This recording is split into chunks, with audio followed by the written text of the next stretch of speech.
Hey guys, it's Max. Welcome to Max Talks, episode 3, I believe. I think it's the third one. Today we're going to talk about the next camera that Sony should make. Now, of course, Sony has a lot of different cameras and they keep updating them. Some cameras are on Mark 5 already, like on the RX100. But I want to talk about a camera that I personally really want. And this is a camera that I've wanted for a year and a half now or longer. That's the A7000. So before the 6300 was even announced, I was hoping for a 7000 with some really specific features. This is a camera that Sony doesn't currently have in their lineup.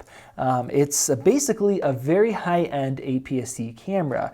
Now, this is a 6300 right here, and I have a 6500 recording this video, almost identical camera with a couple extra features. And those features are something that I've really wanted in the A7000. That's in-body image stabilization and a touchscreen. So we already have those, but there's a couple other things that they still haven't given us. So if you look at the major manufacturers, you look at Canon, they have the 7D Mark II.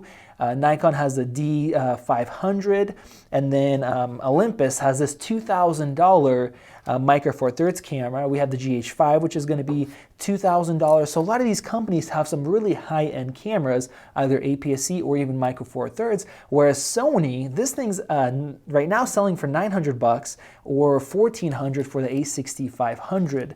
Now, what would be the purpose of a camera like this? Well, a lot of people don't want full-frame sensors.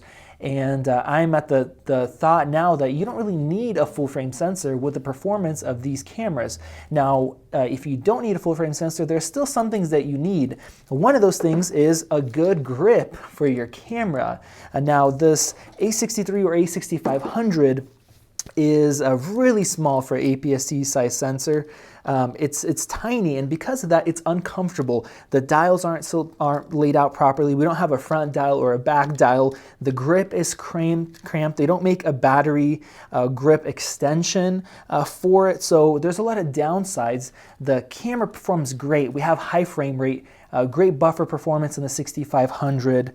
The sensor is great. The video files are great, but ergonomically, this thing is really, really terrible. And another thing we're dealing with is a small battery like this. So in the A7000, the first thing that I really want is a new body design. I want it to be based off of the A7R2 or A7S2, and my hopes are it's going to be a newer generation about that size, but slightly changed, ergonomically improved, one thing being a larger battery. So Sony's been using those batteries for a really long time, and they're about, I think, 1,000 to 1,100 milliamp hours. And everybody complains about it, almost everybody does. Now, they don't need a huge battery like this OMD EM1 Mark II has this monster of a battery, but something right in the middle. I'm thinking about 1,500 milliamps hour, so about 50% larger. So instead of an hour of 4K recording, maybe an hour and a half. Now, this doesn't sound like a big difference, but in reality, compared to other cameras that do an hour and a half, it feels like it's a huge difference, honestly. The Sonys, you just see it draining so fast, where the other ones, it's more acceptable.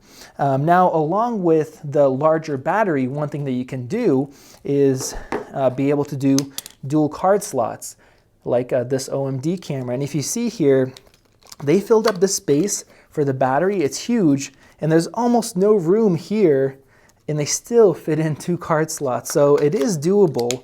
So with a larger battery or larger body, A7R2 size body, they'll be able to do a 50% larger battery and dual card slots. So that would be a really nice improvement. The next thing, as far as specs, they really don't need to do a lot, at least on the video side. Even on the photo side, they have great autofocusing with a 425 points. They have a really good buffer system.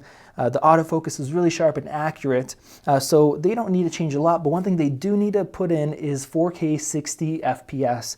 The GH5 has that now, so that's going to be kind of like the golden standard, and Sony really doesn't hold back much video features like the 63, 6500, even though this is $1,000, still has all the S-Logs and all their features. So if Sony's going to give us 4K 60, they'll definitely be able to put it into this camera. And kind of the last thing I want, other than the ergonomic improvements and being able to have a battery grip, is going to be a new OLED, either OLED or just the IPS viewfinder.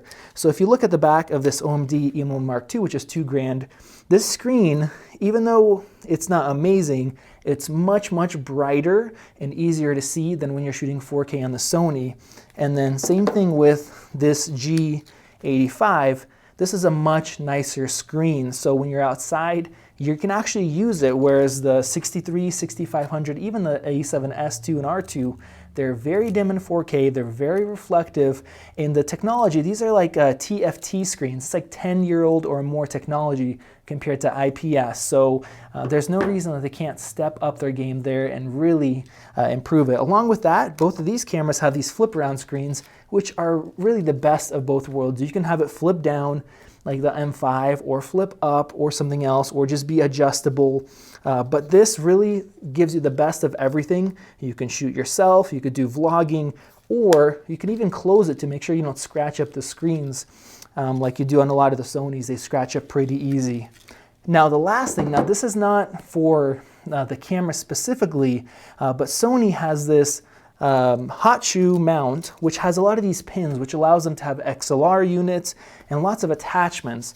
One thing I would love to see from them is a monitor that they would put out that wouldn't need extra power, power in the back, or wouldn't need to have a HDMI running out, but using that hot shoe, being able to slide out. It doesn't need to be 5.5 inches, could be 4 inches, 5 inches, but slides on and it's completely powered by the camera. So you look at this iPhone 7, this thing lasts like probably about 5 hours of screen on time. Look how thin and small this is. So there's no reason that these camera companies, which Sony makes smartphones, couldn't make something that would plug in, would power off of that battery, or have an internal battery like this, or maybe both, and be nice, slim, and light on top of your camera to allow you to have better monitoring and some other features. I think that would sell like crazy, so I think that's something they should implement.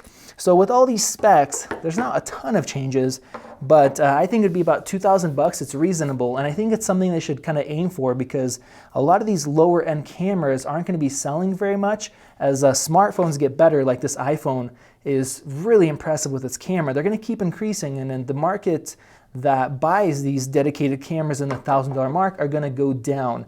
And the guys who are going to stay, like myself, who are making money with the cameras, are able to afford more expensive cameras. And right now, Sony doesn't have any high-end APS-C camera that offers a nice grip and these extra features.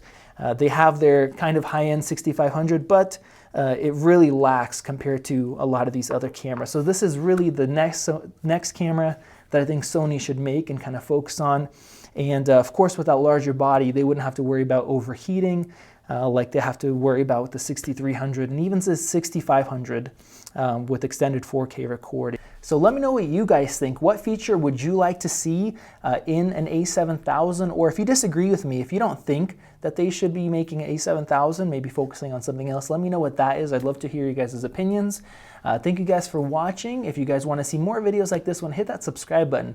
And I have a few other Max Talks videos like this, and you guys can hit the little playlist at the end, which should be somewhere over here, and you guys can check those out as well. A big thank you to the patrons who, for a few bucks a month, support videos that you guys see on this channel and let us explore new different topics and new styles of videos, as well as improving our quality.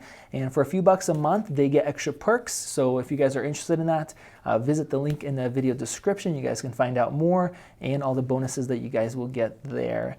Thank you for watching, and I'll see you in the next video.